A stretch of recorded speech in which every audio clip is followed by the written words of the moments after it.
Hey guys, welcome back to Game of the Moment, and today's game is the world of Final Fantasy. So we've pushed everybody's golf aside and we've gone on to one of my favourite genres, RPGs, with Final Fantasy being my favourite series of all time. Well, maybe not my favourite series of all time, but definitely one of my favourite series of all time. And what World of Final Fantasy does is play homage. Is that the right word? Is that how you pronounce it? Homage? To the Final Fantasy Legacy. So my first experience with Final Fantasy was playing Final Fantasy VII that I bought off a mate in comprehensive school a long time ago. Thoroughly enjoyed that game. Still in my top five, top three maybe. Absolutely brilliant. And because of that, then I played 8 and 9, 10, went back to 6, 5, 4, 1 and 2, 12, 10, 2, and so on. Finally 3. The only games I haven't played are Final Fantasy 11 and 14 because online. I don't tend to do a lot of online gaming. So basically, in this game, you've got two main characters. You've got Rain and Lan, who are twins, and they've lost their memories. They meet this girl called Enna Crow, who is kind of like, I think she's like described in the game like she's kind of god of this world. And basically, she says, "You guys have got to go out there, rescue your mum, stop the evil forces, and you do it by collecting mirages." Now, mirages are the monsters that appear in Final Fantasy. So you've got all your classic enemies. You've got your, well, chocobos, moogles, tondries, malbras, behemoths, you name it, it's in there. And the idea of the game is to go out. It's like Pokemon meets Final Fantasy. You got to weaken them, imprison them, and then they get to fight alongside you in what we call stacks. But I'll get to that in a moment. So basically, if you use Libra, that's a magic spell that let you see the stats of the enemy. It will tell you how to create a prism opportunity or an imprism opportunity, something like that. So basically, most monsters you just have to knock the HP down a bit, and then when they're weak, like a ring goes around them, and then you can imprison them. Man, this is hard to do. Others are a bit more difficult though. They require using a certain kind of spell on them, or putting like a status effect on them. And then once you've got them, they're in your party, and you fight in your stack. Now, basically, you're thinking, what is a stack? Well, a stack, in your party, you've got Rain and you've got Lan, and each of those characters has a stack. And when you capture the monsters, they're all different sizes. So you have large, medium, and small. So, in World of Final Fantasy, Rain and Lan are human characters, but they can change size. So, like, if you think about, like, this guy, all the characters you meet in World of Final Fantasy are like this size. They're little chibi characters. Baymax is not in Final Fantasy, so don't get confused over that. But because Rain and Lan are tall and they scare some of the smaller characters, they can actually make themselves that size. Um, so then you can create two stacks. You can create stacks for your medium-sized character and your large-sized character. So, for example, if you've got your large human character, they would go at the bottom of the stack. You'd have a medium-sized monster on top of that, and then a small one at the very top of that stack. And you use them to fight in your parties. Now, if you're using the medium-sized versions of Rain and Lan, then you have a large Mirage monster at the bottom, like a Behemoth. They would go in the middle, and then they'd have something small, like a Chocobo, on top of them. So once you've got your Mirages on your side, you train them up. You've got a Mirage board, so as you're winning battles, gaining experience, you're also gaining skill points every time you level up. You then use these skill points on Mirage boards for your for your selected Mirages.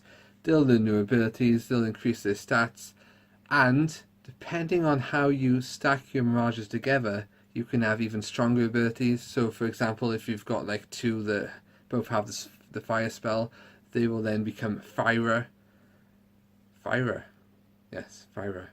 Or like Fire, Faraja, Faraga. They're all in there. They're all in the game. And henceforth. But you know, the main thing I really liked about World of Final Fantasy is nostalgia. Oh man. because it features all of your classic characters, not all of your classic characters, but a lot of classic characters from the previous games. You've got Cloud, Lightning, Squall, Tifa, Faris. I think she was in Final Fantasy V. Celeste, Bart, loads of people. And you've even got like Final Fantasy towns, like the first ever one I think is Cornelia, Nibelheim for Final Fantasy VII. You get to go to the Mako Reactor, the train graveyard, Balam Garden from Final Fantasy VIII is in it. Absolutely amazing. Christus is also in it, Terra. And for me, if you're not a fan of Final Fantasy, that's not going to mean a lot to you. But if you enjoy the series, that will definitely give you some smiles. Just reliving those days. And the best thing though, some of the mirages you catch in this, I said you got small, medium and large. You've actually got extra large as well. Like, I think Cerberus is in like an extra large mirage. You can summon him and then you'll just, like, your characters disappear and then you just use him to battle the enemy until his AP drops and then your characters come back. But there are also summons in this, and I'm not just talking about Shiva, Ifrit, Ramu, Bahamut, all the classic characters. You can catch them as mirages and use them. In fact, there's a key plot points to collecting those mirages. But my favourite summons are the champion medals. Once you've met like characters like Cloud and Lightning, you can actually buy their medals off this girl, and then you can summon them in battle. So they're basically like really powerful attacks, and the best thing is if you summon Cloud, it will play the boss fight music from Final Fantasy VII while he's attacking. Nostalgia overload. Absolutely love that bit, it's amazing. So yeah, it does get a bit repetitive, just fighting mirages, catching them. The story's pretty good. The characters are quite fun as well. Some people might find Larn a bit irritating. He's a bit random. At times he's a bit like myself, which I shouldn't say he's too irritating, because he does say some random things like jelly sandwich, or double jelly sandwich, or what the honk. I'm a bit random in my day-to-day life. I don't know if it comes across on screen too much, but my close friends will say, yeah, that's you, pretty much random. I'll say things that don't make sense all the time, and yeah, but they're quite fun characters to get to know. Figaro Castle's in it as well, by the way. So yeah, it does get repetitive though, because you're fighting all the mirages, and the idea is to, capture new mirages, play around with the abilities, the stacks. But what I tend to do, if I'm playing a game, an RPG, I always use like the same 3 characters or so that they give you in the beginning, because they're always stronger than the characters you get later on, because you've got to level them all up. And I just get attached to those characters. So I found myself using the same mirages all the time. So I basically finished the game that way. So I did enjoy it. I felt that the towns could have been a little bit better, a bit bigger, a bit more detailed, because they seem like demos of towns, if that makes sense. I mean, okay, the nostalgia element was there, but I just wanted a bit more. But I know this was not a proper Final Fantasy game, it was this World of Final Fantasy, so I can appreciate that.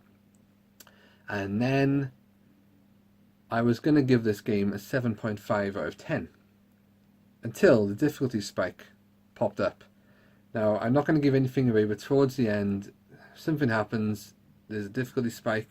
It seemed a bit ridiculous to me, because it took the fun away from it a bit. From it.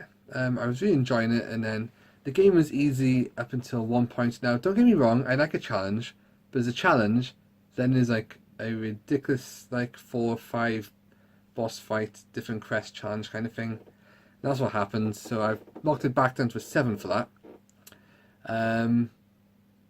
But I scored one of those really annoying last bosses as well that like can inflict all status effects on you, and it's like basically comes down to luck whether you survive that battle or not. Fortunately, I did it on my second try, but man.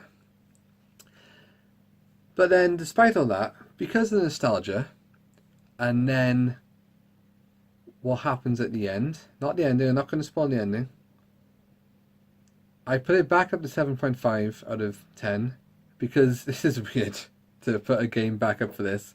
The end credits the end credits were proper Japanese. You had like all the characters dancing, and it was awesome. I loved it. So that lifted my spirits right back up. So I thought, you know what? Yeah, I'm going to give this game 7.5 out of 10. And by the way, as well as the main story, you've also got like little side quests you can do for characters you meet in different towns.